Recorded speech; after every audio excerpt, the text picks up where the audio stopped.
नमस्कार दोस्तों, share market में भले ही अभी उथल पुथल चल रही हो, लेकिन इस महीने बैक टू बैक आईपीओ की भरमार है। इस वक्त कुल 4 से 5 आईपीओ में अप्लाई करने का मौका है, लेकिन आज हम इस वीडियो में दो खास आईपीओ की बात करेंगे।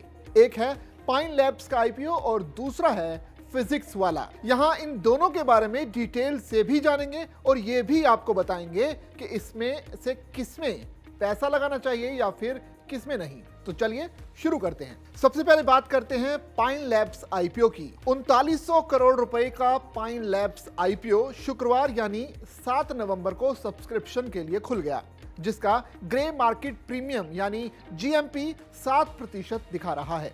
इस आईपीओ में नए शेयर ओएफएस भी शामिल हैं।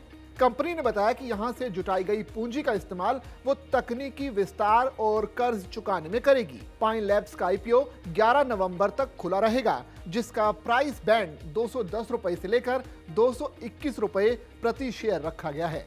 अब अगर कंपनी के प्रोफाइल की बात करें तो 1998 में बनी पाइन लैब्स देश की दिग्गज फिनटेक कंपनी है, जो पॉइंट ऑफ सेल समाधान और पेमेंट प्रोसेस और मर्चेंट फाइनेंसिंग सर्विसेज प्रोवाइड करती है।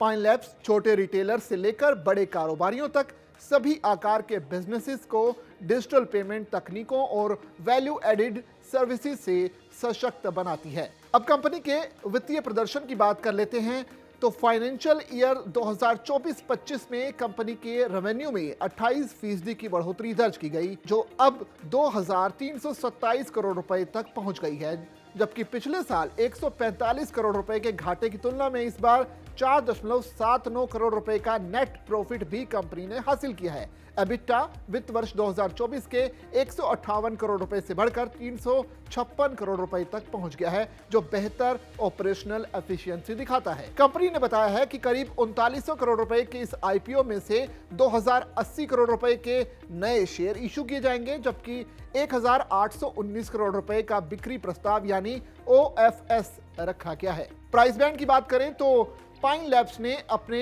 3900 करोड़ के इशू के लिए 210 से 221 रुपए प्रति शेयर का प्राइस बैंड तय किया है। 7 नवंबर से खुले आईपीओ में आप 11 नवंबर तक पैसा लगा सकते हैं। 12 नवंबर को आईपीओ की अलॉटमेंट कर दी जाएगी और बीएसई और एनएससी पर पाइन लैब्स का जो आईपीओ है 14 नवंबर को लिस्ट होने की उम्मीद है। जागरण बिजनेस पर एक्सपर्ट आस्था जैन ने बताया कि आईपीओ लॉन्च से पहले लगभग 7% जीएमपी पर है, जो ठीक ठाक से पॉजिटिव संकेत दे रहा है। हालांकि ये लिस्टिंग के प्रदर्शन की गारंटी नहीं है, लेकिन ये कंपनी की लॉन्ग टर्म डेवलपमेंट प्रोस्पेक्ट्स का संकेत देता है। यानी भले ही जीएमपी कुछ भी रहे, लेकिन अगर आप इसे लंबे समय तक अपने पोर्टफोलियो में रखते हैं तो ये आपको अच्छे खासे पैसे बनाकर दे सकता है। रिस्क की बात करें तो निवेशकों को रोजर पे, पेटीएम और फोन पे से कंपटीशन के साथ साथ डिजिटल पेमेंट में हो रहे बदलावों पर भी नजर रखनी चाहिए। कंपनी की प्रॉफिट हासिल करने की जो क्षमता है अभी भी शुरुआती दौर में है और लॉन्ग टर्म के हिसाब से इसमें कमाई के चांस ऊपर नीचे हो सकते हैं। वहीं एसबीआई सिक्योरिटीज के मुताबिक इस आईपीओ में लंबी अवधि के लिए सदस्यता ले सकते हैं। वहीं ब्रोकरेज ने यह भी कहा है कि पाइन लैब्स ने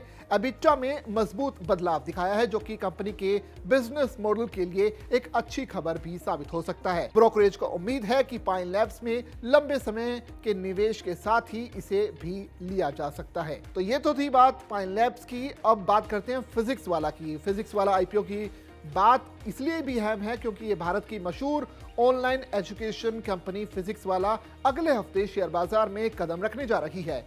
यूट्यूब से शुरू हुई इस कंपनी का आईपीओ निवेशकों और छात्रों दोनों के बीच खूब चर्चाएं बटोर रहा है। ग्रे मार्केट में शेयर्स के लिए पॉजिटिव संकेत दिखे हैं, जो मजबूत डिमांड की ओर इशारा कर रही हैं। कंपनी की प्रोफाइल की अगर बात की जाए तो फिजिक्स वाला एक भारतीय एडटेक कंपनी है। इसकी स्थापना अलख पांडे ने 2016 में की थी, एक यूट्यूब चैनल के रूप में, और बाद में 2020 में इसे एक व्यापक प्लेटफॉर्म में बदल दिया। ये जी, एनआईटी और यूपीएससी जैसी प्रतियोगी परीक्षाओं के लिए सस्ती और क्वालिटी एजुकेशन प्रोवाइड करती है। कंपनी का हेडक्वार्टर नोएडा में है और ये ऑनलाइन और ऑफलाइन हाइब्रिड मॉडल पर काम करती है। फिजिक्स वाला ने छोटे शहरों के छात्रों को सस्ती और क्वालिटी कोचिंग उपलब्ध करवाकर ऑनलाइन शिक्षा की दुनिया में एक नई क्रांति लाती है।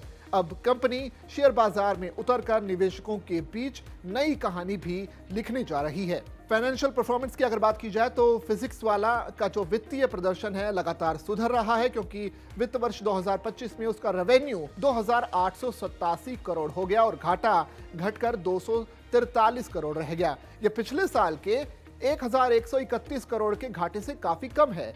रेवेन्यू बढ़ रहा है तो जो पिछले साल के 1,941 करोड़ से बढ़कर अब 2,887 करोड़ तक पहुंच गया है। फिजिक्स वाला का आईपीओ 11 नवंबर को खुलकर 13 नवंबर को बंद होगा। कंपनी के शेयर बीएसई और एनएसई पर 14 नवंबर को लिस्ट होने की उम्मीद है। कंपनी ने अपने इस आईपीओ का प्राइस बैंड 103 रुपए से लेकर 109 रुपए के बीच रखा है। एक एप्लीकेशन के साथ न्यूनतम लॉट साइज 137 शेयर्स का रहेगा। रिटेल इन्वेस्टर्स के लिए न्यूनतम निवेश राशि 14,933 रुपए रखी गई है। कंपनी ने इस आईपीओ से 3,480 करोड़ रुपए जुटाने का लक्ष्य रखा है। ग्रे मार्केट प्रीमियम से शुरुआती पॉजिटिव संकेत दिख रहे हैं, यानी निवेशक औपचारिक प्रक्रिया से पहले ही इस शेयर के लिए अतिरिक्त कीमत चुकाने को तैयार हैं। यह इशारा करता है कि लिस्टिंग के बाद गेन की संभावना यहां मौजूद है। हालांकि निवेश में हमेशा जोखिम भी रहता है। बाजार सूत्रों के मुताबिक अनलिस्टेड मार्केट में फिजिक्स वाला आईपीओ जीएमपी 5 रुपए है, जो कि कैप प्राइस की तुलना में 4.5% ज्यादा है। मार्केट एक्सपर्ट्स का मानना है कि फिजिक्स वाला का जो आईपीओ आ रहा है, ये ऐसे समय पर आ रहा है जब भारत में टेक आधारित कंपनियों के शेयरों में निवेश की दिलचस्पी लगातार बढ़ रही है।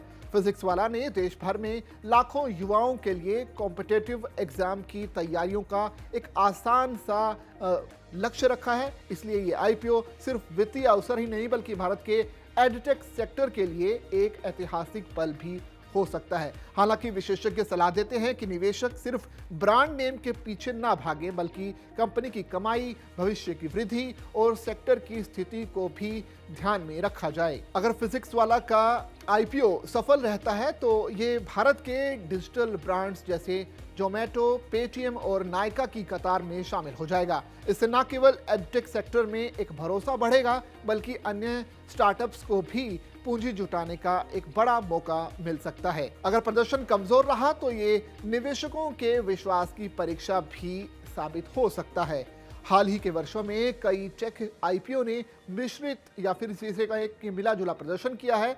इसलिए एक्सपर्ट सलाह देते हैं कि अच्छी तरह रिसर्च करें और सोच समझकर ही निवेश करें। भारत के स्टार्टअप इकोसिस्टम को करीब से देखने वालों का ये मानना है कि फिजिक्स वाला का जो ये आईपीओ है एक अहम मील का पत्थर साबित हो सकता है। जो निवेशक इसमें दिलचस्पी रखते हैं उन्हें प्राइस बैंड, अलॉटमेंट डेट और ग्रे मार्केट ट्रेंड्स पर भी नजर रखनी चाहिए। छात्रों और पेरेंट्स के लिए ये इस बात का सबूत भी है कि डिजिटल एजुकेशन का जो दौर है अब स्थायी रूप से भारत में स्थापित हो चुका है।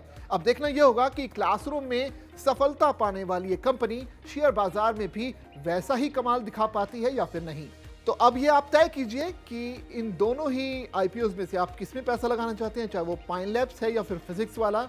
आप कमेंट करके अपनी राय जरूर दीजिएगा और ऐसी खबरों के लिए बने रहिए जाखड़ बिजनेस के साथ।